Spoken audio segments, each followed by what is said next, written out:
Welcome to Seattle. I'm Suzette Espinoza-Cruz. I'm one of the volunteer leaders here with Save the Children Action Network. And today I'm going to be introducing you to some of the Save the Children staff and some of the other volunteers who have been doing some amazing advocacy work here in our state. Along the way, we'll get to enjoy some of the sights, sounds, and tastes that Seattle has to offer. So come on, let's go.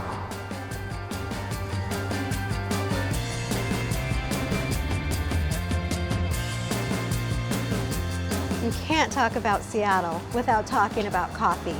There is one coffee shop for every 3,500 people in the city. I'm stopping at one of my favorites right now. How's it going? Great. Of course, I need to have the biggest one that you got.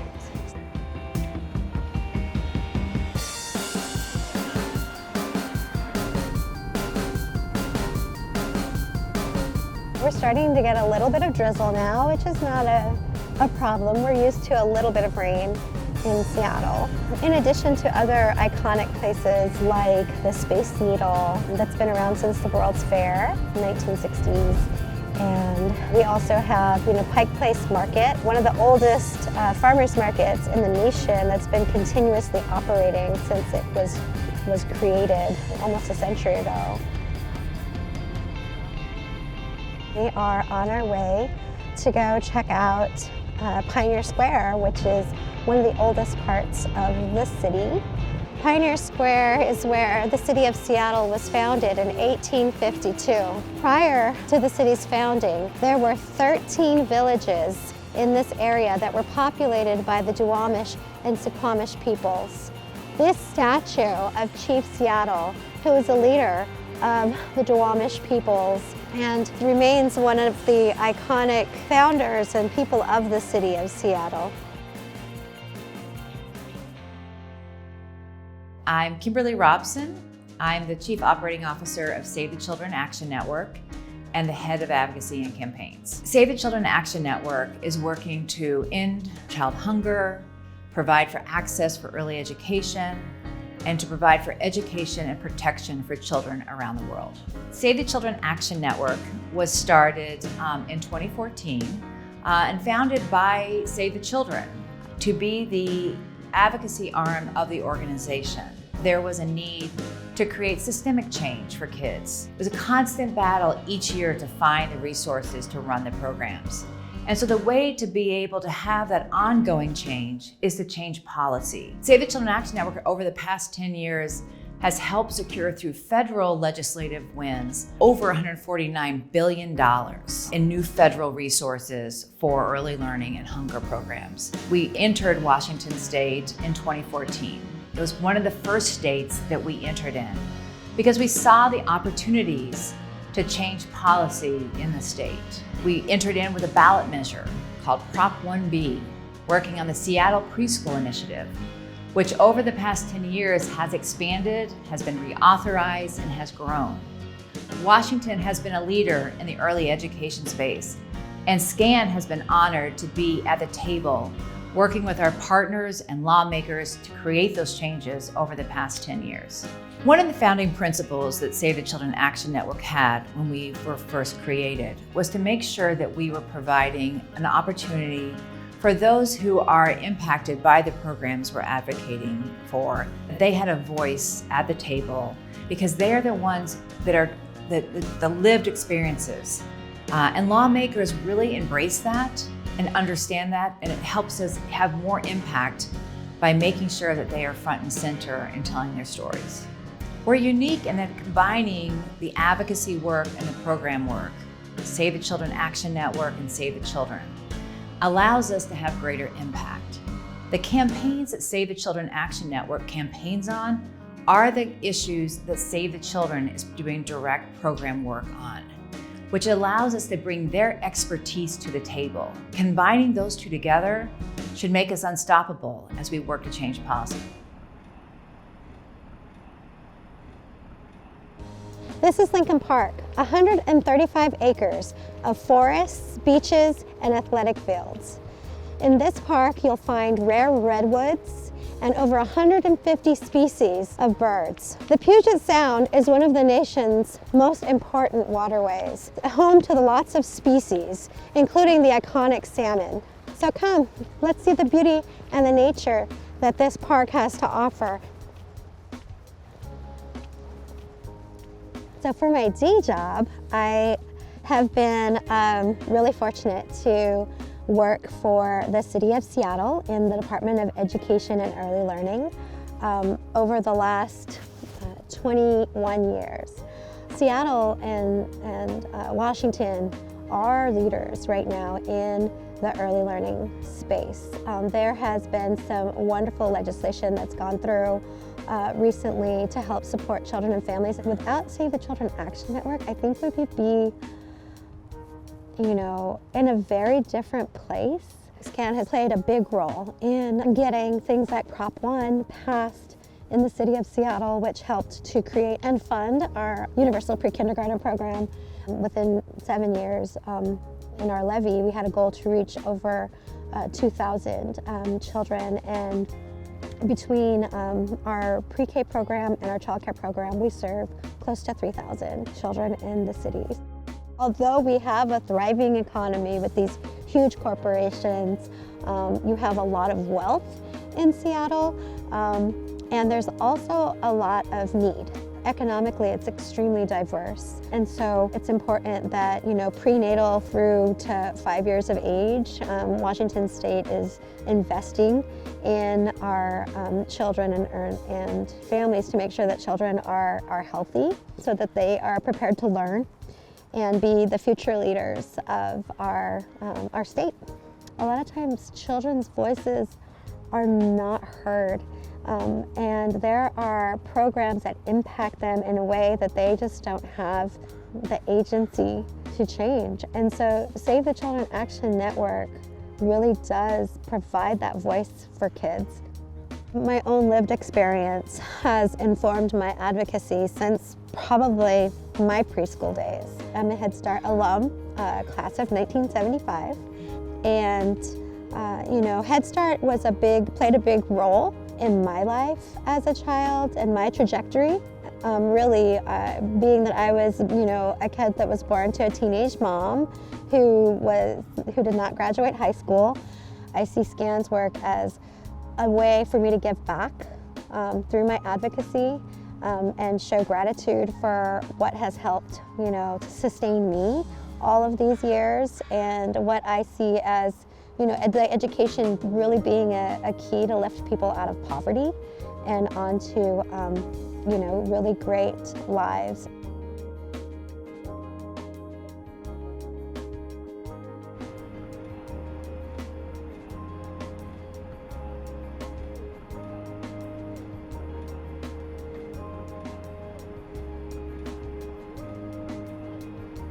We are here in Redmond, Washington, where we're going to meet with Christina Coe, Washington State SCAN Manager, and some of our amazing SCAN student ambassadors.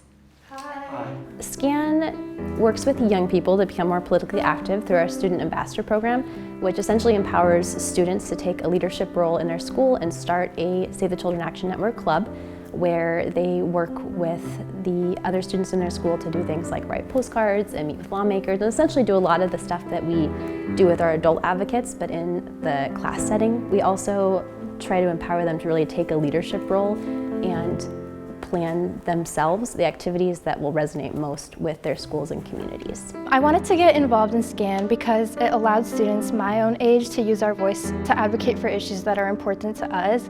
I think SCAN is a unique club that gives students and the students in it creativity to explore their advocacy in the forms that they want to, and that's something that really appealed to me. Being a student ambassador is really a great opportunity because we have a lot of resources that SCAN provides us with to be able to do specific events that we think are really important to causes going on in our community. There are a lot of things that I'm excited about with what I've done with Save the Children's as an ambassador. I've been able to talk to the Biden administration. I've been able to actually go to DC I think I've gained a lot more confidence in my public speaking abilities because of the amount of opportunities that we've had to speak to different lawmakers. And I've also got a lot more comfortable telling my story with people and relating my story and my experiences to the types of things that I want to advocate towards. This experience is not only a learning opportunity where you will learn about the world around you, but you will also learn about yourself. In the future, when I do become an adult, be able to vote, I'll be a lot more knowledgeable on the issues going on in my community and how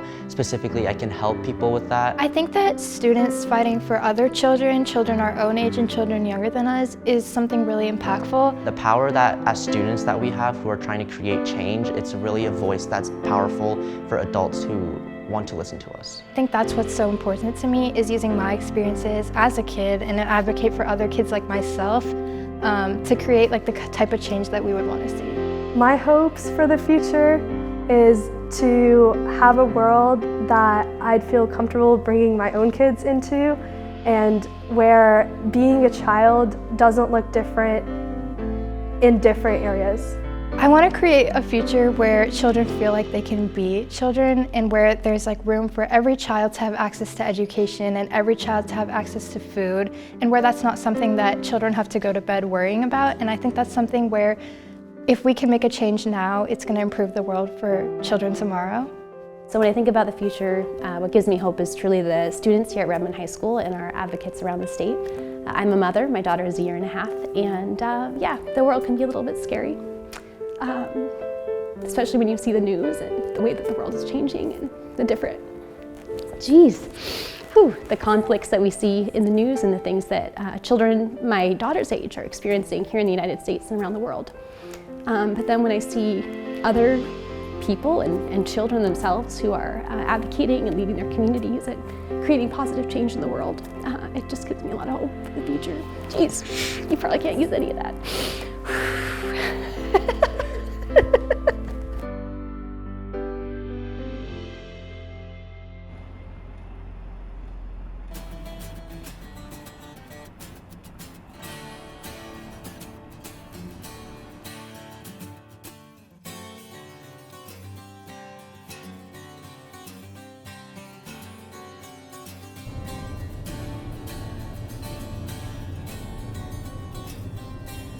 Hi there, my name's Daisy and I'm the Senior Associate for the Family Engagement Program in the Yakima Valley.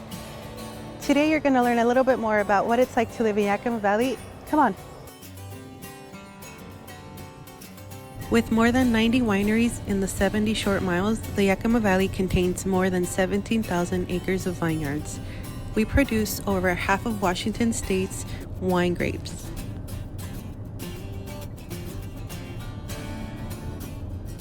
The Yakima Reservation covers over 1 million acres of the Yakima Valley. The Yakima people play an important part of the arts and culture of the valley, as you can see from the murals that celebrate their history in Toppenish. We're here at an elementary school where I'm ready to collaborate with Save the Children and Save the Children Action Network. This gives me an opportunity to work with parents and let them know about advocacy, and it also lets me interact with my colleagues about their families. Come on in.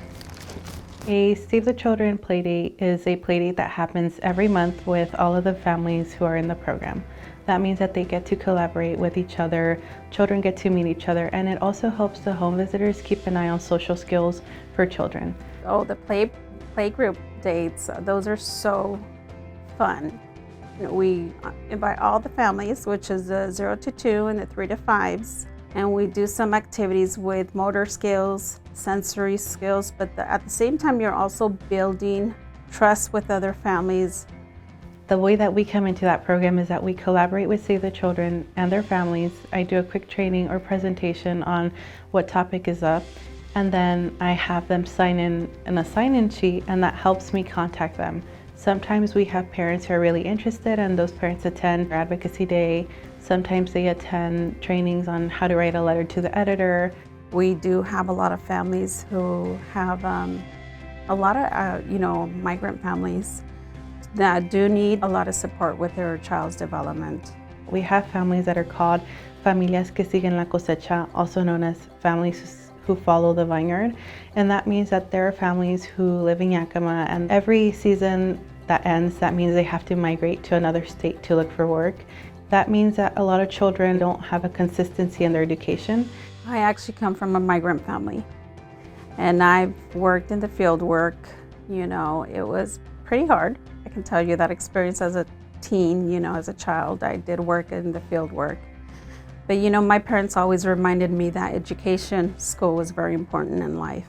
But also, you know, that you have to work hard for what you have. My experience with Save the Children is that I was in their program when I was pregnant with my daughter, and then my daughter was diagnosed with autism later on throughout the program. We found out that because of the assessments that they do on children, and she was falling behind, because of that assessment, we were able to get her diagnosed by a professional, and we got her into therapy. Now she can talk fluently, Spanish and English. She's able to communicate her emotions. And my experience with SAVE has been really impactful to my life, that it makes me want to recruit more and inspire others to continue with SAVE. The importance of working with advocacy with Save the Children and SCAN in collaboration is because when we get parents who benefit from programs like Save the Children, we can take their voices and elevate them to legislators who make the laws around them. When we have a parent who has a fire and passion to be at the table, they can see the true emotion. They can see sometimes the desperation that they need this to happen. We need to be heard. They need to be heard. I think it's very important that our families are heard. I really like to see parents who had no hope for their kids' future, they now have hope. They realize that there's opportunity, and they realize that their kid is going to break their generational cycle of nothing and become something better due to their change. You gotta be heard, but you gotta be willing to step up to be heard. Thank you for coming to Yakima Valley. We'll see you at the State Capitol in Olympia for Advocacy Day.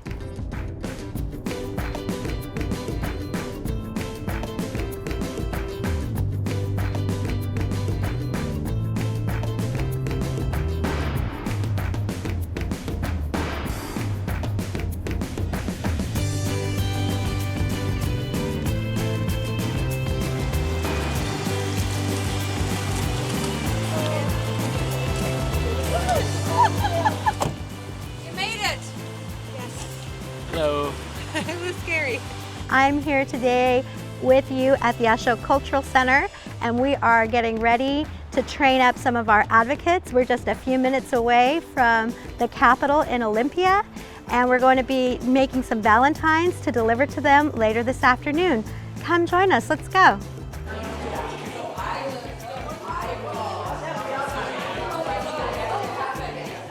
Our state teams hold state advocacy summits where they engage with their volunteers and bring them to the state capitol to be able to have an impact and meet with their state elected officials. We're asking lawmakers to have a heart for kids.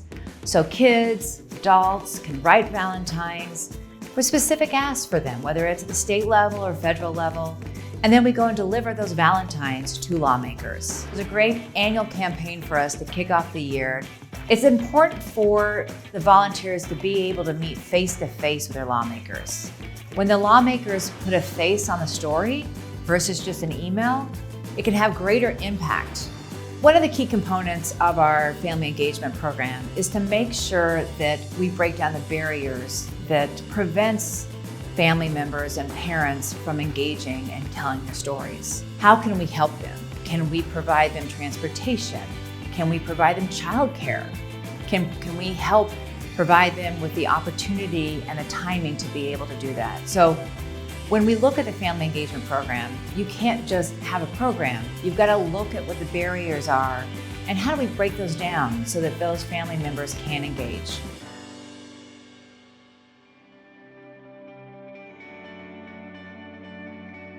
I am Tana Sen, State Representative from the 41st Legislative District, and it's so wonderful to have so many advocates here at the Washington State Capitol. Hi, I am Trudy Inslee, first spouse of Washington, and I have always been very interested in young people and early childhood education. My name is Natasha Fechtel-Minger. So Have a Heart for Kids Day has been going on since my son was little, since I started.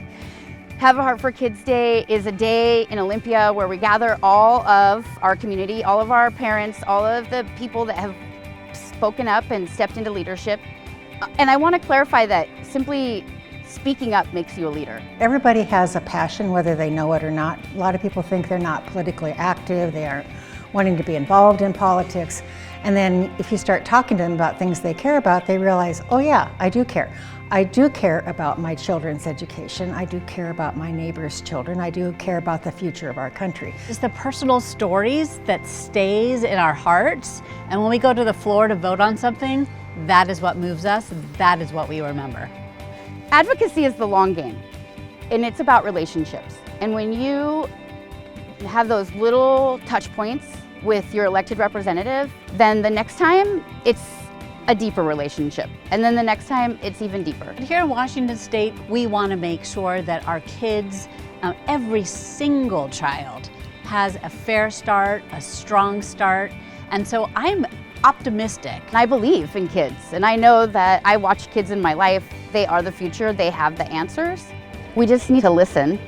Save the Children has been an amazing partner on childcare, on hunger issues, on child welfare, on children's mental health.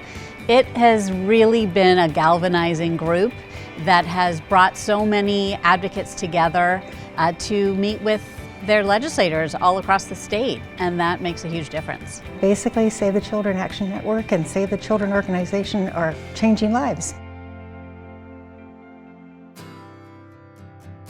Save the Children Action Network's primary mission is to change policy.